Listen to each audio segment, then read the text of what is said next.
তো ডিজিটাল পর্দা না, আমরা বলছি ফাতিমা রাদিয়াল্লাহু আনহার মতো পর্দা, আয়েশা রাদিয়াল্লাহু আনহার মতো পর্দা, খাদিজা রাদিয়াল্লাহু আনহার মতো পর্দা। আল্লাহ পাক তৌফিক দান করুন। সহজ চারটা কথা আপনাদেরকে বলে দেই, মা বোনদেরকে বলছি। পোশাকটা এমন হবে না, আপনার পোশাকটা এমন হবে না যে পোশাকটা পরেও গায়ের কাঠামো বোঝা যায়। এক নম্বর কথা, ফুল স্টপ।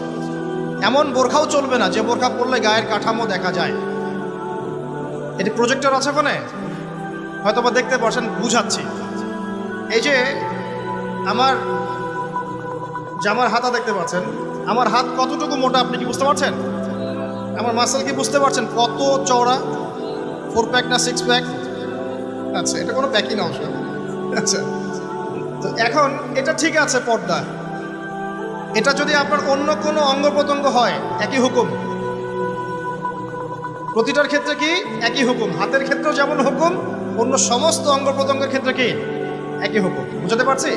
আর ভেঙে বলা দরকার আছে? আচ্ছা, এখন যদি এই কাপড়টা এমন হয় যে কাপড় পরেও আমার হাতের কাঠামোটা এভাবে বোঝা যাচ্ছে, দেখেন এখন বোঝা যাচ্ছে যে আমার হাত কতটুকু মোটা কতটুকু পাতলা, এই পর্দা চলবে না, এই বোরখা চলবে না। এটা এক নাম্বার। 2 নাম্বার কি? 2 নাম্বার হচ্ছে কাপড়টা এত পাতলা হবে না যেটা পরেও বাইরে থেকে ভিতরের অঙ্গ দেখা যাচ্ছে। ঠিক আছে? একটু দেখেন, আমার এই জামা দিয়ে কি ভিতর থেকে বাইরে থেকে দেখা যাচ্ছে যে আমার হাতের রং কেমন? এটা ঠিক আছে। যদি কাপড়টা এমন হতো যে বাহির থেকেই ভিতরের অঙ্গ দেখা যাচ্ছে, তাহলে এটা পর্দা হতো। 2 নম্বর পয়েন্ট কি তাহলে? এই কাপড়টা এমন হবে না যে কাপড় পরেও বাহির থেকে ভিতরের অঙ্গ দেখা যায়। 2, আমি চেষ্টা করছি সহজ করে বলার জন্য। 3 নাম্বার হচ্ছে কাপড় এমন হবে না যে কাপড়টা পুরুষদের কাপড়ের সাথে সাদৃশ্য আছে। আপনি টি শার্ট, গেঞ্জি, স্কিন প্যান্ট বা পুরুষরা যে পোশাকগুলো পরে এগুলো পরতে পারবেন না। কথা কি বুঝতে পারছেন? এটা 3 নাম্বার। আর 4 নাম্বার হচ্ছে অমুসলিমদের সংস্কৃতির সাথে, তাদের ধর্মীয় কালচারের সাথে সাদৃশ্য আছে এমন কোনো পোশাক আপনার পরা যাবে না। এটা ছেলে মেয়ে উভয়ের জন্যই বলছি। কয়টা বললাম মূলনীতি ভাই? 4টা। মা বোনকে শেখাতে পারবেন তো ইনশাল্লাহ? কাপড় এমন হবে না যে কাপড় এত টাইট যেটা পরলে শরীরের কাঠামো বোঝা যায়, পর্দা হয় নাই, চলবে না। যদি বোরখাও হয় তবুও চলবে না। 2, এত পাতলা হবে না যে বাহির থেকে ভিতরের অঙ্গ দেখা যায়, চলবে না। 3 নাম্বার, পুরুষদের পোশাকের সাথে সাদৃশ্য আছে এমন পোশাক পরা যাবে না। যদিও বা শেষ জামানায় এই শ্রেণীর মেয়েদের সংখ্যা বাড়বে যারা পুরুষের পোশাক পরে রাস্তায় ঘুরবে।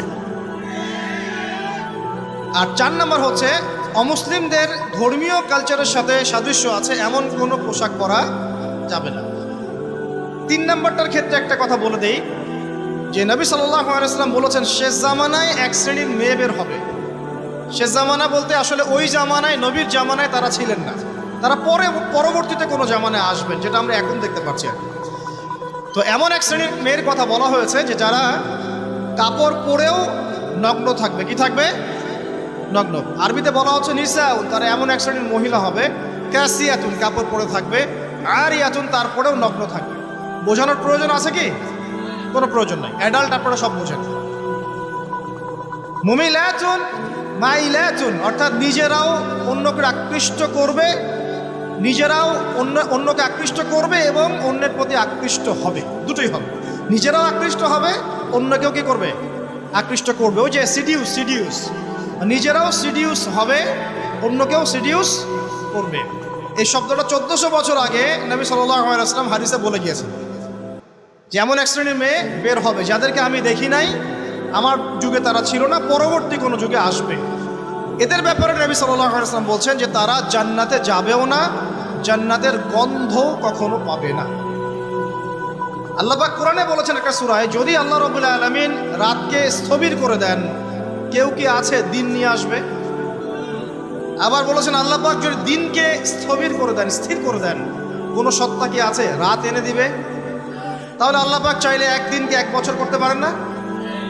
একদিনকে 1 মাস করতে পারেন না? একদিনকে 1 সপ্তাহ করতে পারেন কিনা? বাকি দিনগুলো আমাদের মতোই। সাহাবীরা বলছেন ইয়া রাসূলুল্লাহ সাল্লাল্লাহু আলাইহি ওয়াসাল্লাম, নবীর নাম আসলে কি পড়বেন? সাল্লাল্লাহু আলাইহি ওয়াসাল্লাম, তাহলে 10 নেকি পাবেন। 10টা গুনাহ মাফ হবে, আল্লাহ পাক আপনার প্রতি 10 বার রহম করবে। আর যে ব্যক্তি নবীর নাম শুনে দরুদ পড়ে না, নবী সাল্লাল্লাহু আলাইহি ওয়াসাল্লাম তাকে বদদুয়া করেছেন। কি করেছেন? বদদুয়া করেছেন। একদিন নবীজি সাল্লাল্লাহু আলাইহি ওয়াসাল্লাম মিম্বরের উপর দাঁড়িয়ে আছেন, তৃতীয় সিঁড়িতে গিয়ে তিনি বললেন আমিন। সাহাবীরা বললেন, আপনি কেন আমিন বললেন ইয়া রাসূলুল্লাহ?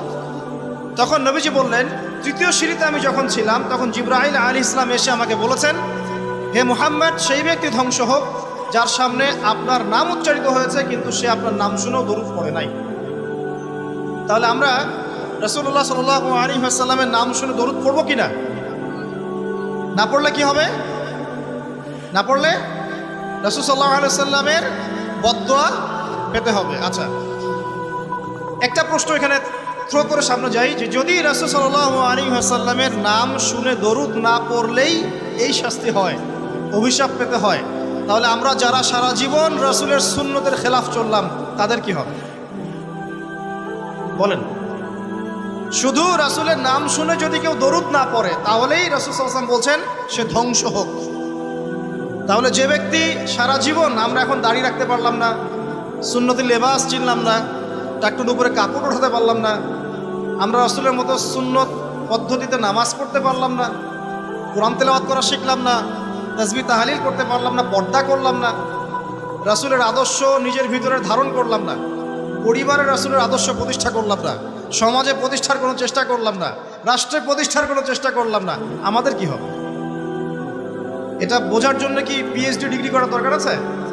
বুঝতে পারছি না কি হবে। যেমন একটা আয়াত আছে কোরআনে, সূরা বাকারার 279 থেকে 84 পর্যন্ত দেখবেন। একটা আয়াতে আল্লাহ পাক বলছেন, ইয়া আইয়ুহাল্লাযীনা আমানু, হে মুমিনগণ। মুমিন কারা? আমরা তো মুমিন নাকি? মুমিন কারা? কি আমরা মুমিন না? কনফিউশন আছে? মুমিন কারা? যারা 6টা পিলারে বিশ্বাস করে। কয়টা পিলার? 1 নম্বর আল্লাহ বিশ্বাস করে না দেখেই। 2 নম্বর আল্লাহ পাকের ফেরেশতা মণ্ডলীর প্রতি বিশ্বাস করে না দেখেই। 3 নম্বর আল্লাহ পাকের সমস্ত আসমানি কিতাবে বিশ্বাস করে না দেখেই।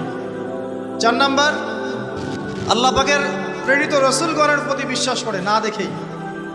আমরা কি নবীজিকে দেখেছি? দেখি নাই। সাহাবীরা দেখেছেন। যে ব্যক্তি পরকালে বিশ্বাস করে না দেখেই, এবং তাকদীর বা ভাগ্যের ভালো মন্দে বিশ্বাস করে না দেখেই। এই 6টা পিলারে যে ব্যক্তি মনে বিশ্বাস করে, মুখে স্বীকৃতি দেয় এবং কাজেও বাস্তবায়ন করে তাকে বলা হয় মুমিন। শুধু মুখে বলে, কাজের কোনো ফিকির নাই, মুমিন বলা যাবে? নামাজ পড়তে হয় জানে, এতটুকুই, নামাজ জীবনে পড়ার তৌফিক হলো না, পড়লো না, তাকে কি আপনি মুমিন বলবেন? আচ্ছা, তো আমরা যদি মুমিন হই, আমাদেরকে আল্লাহ পাক বলছেন, কি বলছেন? ইত্তাকুল্লাহ, তোমরা আল্লাহকে ভয় করো, তোমরা আল্লাহকে ভয় করো। ওয়াযারু মা বাকিয়া মিনার রিবা, এবং সুদের অবশিষ্ট অংশগুলো ছেড়ে দাও। ইন কুনতুম মুমিনিন, যদি প্রকৃত অর্থেই তোমরা মুমিন হয়ে থাকো। তারপরে আল্লাহ পাক বলছেন, ওয়া ইল্লাম তাফআলু, তোমরা যদি সুদ না ছাড়ো। কি না ছাড়ো? সুদের আরবি হচ্ছে রিবা, যেটা দিয়ে পুরো ওয়ার্ল্ডের ইকোনমিক সিস্টেম এখন দাঁড়িয়ে আছে। তোমরা যদি সুদ না ছাড়ো তাহলে কি হবে?